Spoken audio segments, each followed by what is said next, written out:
Hello people, this is your channel CATV and इस video में हम जो है सेल्फ रेगुलेटरी मेजर और KYC नॉर्म्स पढ़ेंगे। अब सी ये क्या होता है सेल्फ रेगुलेटरी मेजर और KYC नॉर्म्स। जब आप प्रोफेशनल एथिक्स पढ़ते हो ना तो सिर्फ कोड ऑफ एथिक्स नहीं है, कोड ऑफ एथिक्स के साथ साथ आप जो है CA एक्ट के सेक्शंस भी पढ़ते हो। साथ ही साथ तीसरा पॉइंट है फंडामेंटल प्रिंसिपल्स, फंडामेंटल प्रिंसिपल्स आप वो भी पढ़ते हो।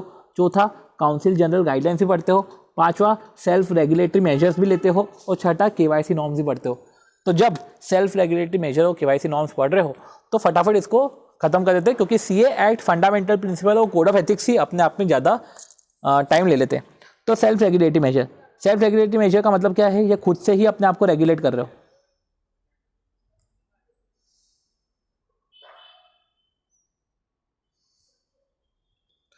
तो बोल रहे हैं कि कोई जोर जबरदस्ती नहीं है, पर अगर ये आप कर लो तो बेटर होगा। जैसे कि जॉइंट ऑडिट का केस, सबसे पहला जॉइंट ऑडिट। जॉइंट ऑडिट के केस में बोला है in case of large company the practice of associating a practicing firm with less than 5 members of as joint auditor. Large company के केस में, in the case of large company, practice of associating a practicing firm, किसी practicing firm को आप associate कर रहे हो किसके साथ? जॉइंट ऑडिटर के साथ एसोसिएट कर रहे हो जिसके अंदर लेस देन 5 मेंबर्स है। तो ये सब इंकरेज करना चाहिए। मतलब कि लार्ज कंपनी का ऑडिटर है तो भैया वो तो बड़ा आदमी होगा, पर उस बड़े आदमी के साथ आप किसी जॉइंट ऑडिटर को अटैच कर रहे हो, एसोसिएट कर रहे हो जिसके अंदर लेस देन 5 मेंबर है, तो उसको भी कुछ सीखने को मिलेगा। तो ये सब करना चाहिए। Where a client desire to appoint such a firm as joint auditor, अगर क्लाइंट मतलब अगर कंपनी चाहती है कि ऐसा करना है, ठीक है, तो ऐसे केस में सीनियर मेंबर को ऑब्जेक्ट नहीं करना चाहिए कि हमारी रेपुटेशन का क्या होगा कि हम इतनी बड़ी कंपनी है और इतना छोटा सा ऑडिटर अपने साथ एसोसिएशन में है, तो ऐसा ऑब्जेक्ट नहीं करने का। ठीक है, आपको फ्रेटर्निटी का सोचना है। चलो, branch account of company shouldn't be conducted by statutory auditor. क्या बोला है? Branch audit of company, company का branch audit shouldn't be conducted by statutory auditor. तो ब्रांच ऑडिट जो है कंपनी कर रही है, तो branch audit of company shouldn't be conducted by statutory auditor but they give chance to small local firm. देखो, statutory auditor है, अब वो स्टैट्यूटरी ऑडिटर जो HO का ऑडिट कर रहा है वो ब्रांच का भी कर देगा। पर ऐसे केस में ना यार ये मना कर दो। मतलब ऐसा है कि आपको प्रमोट करना चाहिए स्मॉल लोकल फर्म्स को, स्मॉल लोकल फर्म जिसके अंदर लेस देन 5 मेंबर है फॉर ब्रांच ऑडिट। तो अगर branch audit of a company जो कंडक्ट करी है स्टैट्यूटरी ऑडिटर, ठीक है, तो branch audit of the company shouldn't conducted by statutory auditor, तो उन ऑडिटर द्वारा नहीं करना चाहिए जिनके अंदर more than equal to 10 member है। स्मॉल लोकल फर्म को चांस दो जिसके अंदर 5 से कम मेंबर है। एक्सेप्शन, अब एक्सेप्शन है अगर branch records maintain at HO। अब जब HO के अंदर ही ब्रांच के रिकॉर्ड्स मेंटेन्ड है तो ऐसे केस में हम क्यों फिर लोकल फर्म को अपॉइंट करें? वही का वही कर देगा। HO के पास ही तो है सारे रिकॉर्ड्स।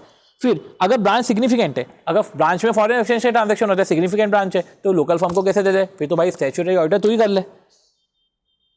पर समझो क्या लिखा हुआ है, this should not be understood to mean any restriction on the right of statutory auditor. क्या बोला है? इसका मतलब ये नहीं है कि तुम पे रिस्ट्रिक्शन लगा दिया to access over the branch account, तुमको ब्रांच अकाउंट एक्सेस करना है करो। तो this should not be understood to mean any restriction on the right of statutory auditor to have access over the branch account conferred as per the companies act. ठीक है, अब एक चीज ये है कि ratio of non qualified to qualified member, एक qualified member के रिस्पेक्ट में 5 नॉन क्वालिफाइड रख सकते हो। एक क्वालिफाइड मेंबर के गाइडेंस में 5 नॉन क्वालिफाइड मेंबर रख सकते हो। ठीक है, अब वो नॉन क्वालिफाइड मेंबर जो है उसमें से एक्सक्लूड कर दो article, peon, audit clerk, other person. ठीक है, तो सिंपल सी बात है, article, peon, audit clerk, other person, इनको हटाओ।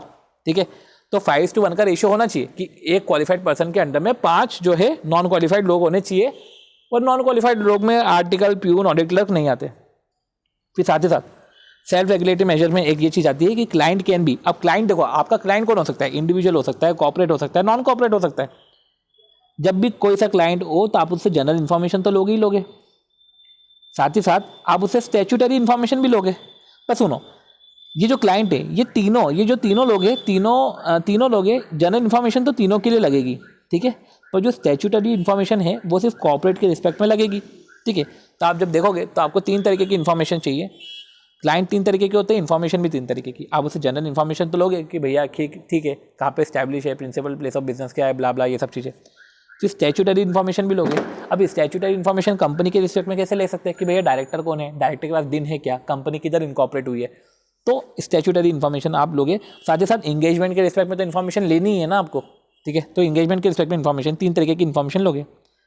फिर एक और कुछ चीज़ें हैं कि जो इन्फॉर्मेशन जनरल इन्फॉर्मेशन में आती है, जैसे कि लेटेस्ट ऑडिटेड फाइनेंशियल स्टेटमेंट। जब आप किसी का ऑडिट कर रहे हो तो पुराने ऑडिट की कॉपी लोगे, तो latest audited financial statement to be acquired in general information, तो उसको जनरल इन्फॉर्मेशन में मांगना, ठीक है, ये जनरल इन्फॉर्मेशन की कैटेगरी में आता है। Name of individual partner acquired, देखो इंडिविजुअल है, देखो इंडिविजुअल के केस में आप उससे नेम, उसका पैन नंबर लोगे। नॉन कॉर्पोरेट के केस में भी कोई से अगर फॉर्म वर्म हमारे ऑफिस में आती है तो सिंपल सी बात है, हम उससे पैन लेते हैं, फॉर्म का रजिस्ट्रेशन नंबर लेते हैं, ये सब जनरल इन्फॉर्मेशन में आता है। पर कंपनी के केस में आप डायरेक्टर का नाम पूछ रहे हो, आप डिन नंबर ले रहे हो, ठीक है, तो ये स्टैट्यूटरी इन्फॉर्मेशन में आ जाएगा, ठीक है। तो इतना रेलेवेंस नहीं था, बट ठीक है, ये सब दिया हुआ था, इस पर क्वेश्चन थे फिर भी। फिर क्या है, डिस्क्लोजर ऑफ इंटरेस्ट, क्या लिखा हुआ है, disclosure of interest by auditor in other firm. देखो disclosure of interest by auditor, auditor को डिस्क्लोज करना है अपना इंटरेस्ट, अगर उसका इंटरेस्ट किसी दूसरी फर्म में है तो काउंसिल हैज डिसाइडेड दैट ये गुड और हेल्दी प्रैक्टिसेस है कि ऑडिटर को डिस्क्लोज करना चाहिए of payment receive by them, जो उसको पेमेंट रिसीव कर मिलता है, जो उसको पेमेंट आता है for other services through medium of a different firms or firms in which the said auditor may be either partner or proprietor. तो जो ऑडिटर है, ठीक है, तो डिस्क्लोजर ऑफ इंटरेस्ट, ऑडिटर को डिस्क्लोज करना पड़ता है अपना इंटरेस्ट, भैया काय का इंटरेस्ट, ठीक है, auditor of disclosure of interest by auditor in other firm. तो भैया अच्छी प्रैक्टिस है अगर ऑडिटर डिस्क्लोज करे कि उसको कितना पेमेंट मिलता है, ठीक है, for other services through medium of a different firm और फर्म, तो अदर सर्विसेज से कितना उसको पेमेंट मिलता है through a medium of firms of different firms in which the said auditor may be either partner or proprietor, किसी firm में वो पार्टनर है या प्रोप्राइटर है, ठीक है, तो वहाँ से उनको कितना पेमेंट मिलता है, तो वो सब भी जो है ऑडिटर अगर डिस्क्लोज कर दे तो बेटर होगा।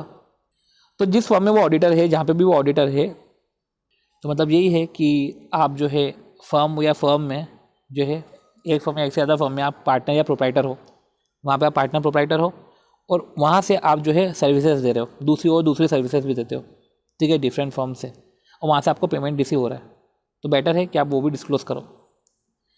फिर ये अपन ने पढ़ लिया। फिर केवाईसी नॉर्म्स की बातचीत है, तो केवाईसी नॉर्म्स में ये है कि फिनेंशियल सर्विस की इंडस्ट्री जो है ग्लोबली रिक्वायर्ड है, हैंस इन्फॉर्मेशन जो है हमें क्लाइंट से जब हम ऑप्टेन करते हैं तो हमको केवाईसी नॉर्म्स का कंप्लायंस करना है। ऐसे ही आईसीआई मेंबर को भी केवाईसी नॉर्म्स का कंप्लायंस करना है। केवाईसी नॉर्म्स का कंप्लायंस करने से क्या होता है कि इक्विटेबल फ्लो ऑफ वर्क रहता है। देखो क्या लिखा हुआ है, इक्विटेबल फ्लो ऑफ वर्क रहता है, प्रोफेशन की हेल्दी ग्रोथ होती है, साथ ही साथ एक प्रेस्टीज बिल्ड होता है। तो इक्विटेबल फ्लो ऑफ वर्क और एक प्रेस्टीज और प्रोफेशन का इन्हेंसमेंट होता है कि मैं केवाईसी नॉर्म्स फॉलो कर रहा हूँ, मतलब मैं एक इंटरनेशनल नॉर्म्स फॉलो कर रहा हूँ, स्टैंडर्ड्स फॉलो कर रहा हूँ, तो एक प्रेस्टीज और प्रोफेशन इन्हेंस होता है, हेल्दी ग्रोथ ऑफ प्रोफेशन भी होती है। ऑडिट ऑफ लार्ज कंपनी के केस में अपन ने पढ़ लिया है कि जॉइंट ऑडिटर जो स्मॉल है उनका प्रमोट करो, और अगर जो है सीनियर फर्म जो उसको ऑब्जेक्ट नहीं करना चाहिए। फिर लिखा हुआ है कि सम एक्सेप्शनल क्वेश्चन थे, कुछ एक्सेप्शनल क्वेश्चन ऐसे थे कि हमने जो बात करी थी कि अगर आपने काउंसिल जनरल गाइडलाइंस का वायलेशन करा है तो शेड्यूल 2 पार्ट 2 क्लॉज 1 में जो है आप गिल्टी हो जाते हो, जहाँ पे provision of contravention of act, regulation और गाइडलाइन तीनों कवर था। अब ऐसा दिया हुआ है कि CA in practice shall be deemed to be guilty of professional misconduct अगर वो होल्ड कर रहा है किसी भी टाइम पे, appointment more than the specified number of audit assignment. देखो specified number of audit assignment है, उससे ज़्यादा आप होल्ड करो तो आप गिल्टी हो, ठीक है। और जो भी है आप specified number of audit assignment hold करते हो तो आपको जो है जो भी आप ऑडिट असाइनमेंट होल्ड करते हो तो आपको रिकॉर्ड बनाने पड़ते हैं, ठीक है। रिकॉर्ड क्या बनाने पड़ते हैं कि देखो serial number, name of company, भैया किस कंपनी ऑडिट करे उसका रजिस्ट्रेशन नंबर क्या है, आप कब अपॉइंट करे, आप कब अपॉइंट हुए, आपने कब एक्सेप्ट करा, क्योंकि उन्होंने अपॉइंट कर दिया 3-4 दिन बाद आपने एक्सेप्ट करा, तो appoint date, acceptance date and date on which prescribe form file with the registrar. आपको फॉर्म भी तो फिल करना पड़ता है, अपॉइंटमेंट करा, आपने एक्सेप्ट करा और फॉर्म फर्निश करा, तो date on which prescribe form fill by the registrar, ये जो है आपको मेंटेन करना पड़ता है कि आपने ऑडिट असाइनमेंट हेल्ड किया है। तो जितने भी कंपनी का आप कर रहे हो तो इन सब का कि मैंने कब अपॉइंट हुआ, मेरा एक्सेप्टेंस का डेट क्या था, वो कब जो है प्रिस्क्राइब फॉर्म सबमिट किया रजिस्ट्रार को। तो इस तरीके से जो है केवाईसी गाइडलाइंस और सेल्फ रेगुलेटरी मेजर्स और होते हैं हमारे। बस ये थोड़ा सा इंपॉर्टेंट है कि ये थोड़ा सा समझने का है कि काउंसिल ने डिसाइड किया है कि भैया गुड एंड हेल्दी प्रैक्टिस है कि ऑडिटर को डिस्क्लोज करना पड़ता है। क्या डिस्क्लोज करना पड़ता है कि जो उसको पेमेंट रिसीव हुआ है for other services through the medium of different firm, और फर्म जहाँ पे वो ऑडिटर पार्टनर है, तो किसी फर्म में ऑडिटर पार्टनर है, दूसरी डिफरेंट फर्म में अगर ऑडिटर पार्टनर या प्रोप्राइटर है और उनके मीडियम से, उसी मीडियम से जो है वो अदर सर्विसेज देती है, वहाँ से पेमेंट आता है, तो आपको पेमेंट को भी डिस्क्लोज करना है। ये कर दो तो बेटर होगा। Thank you.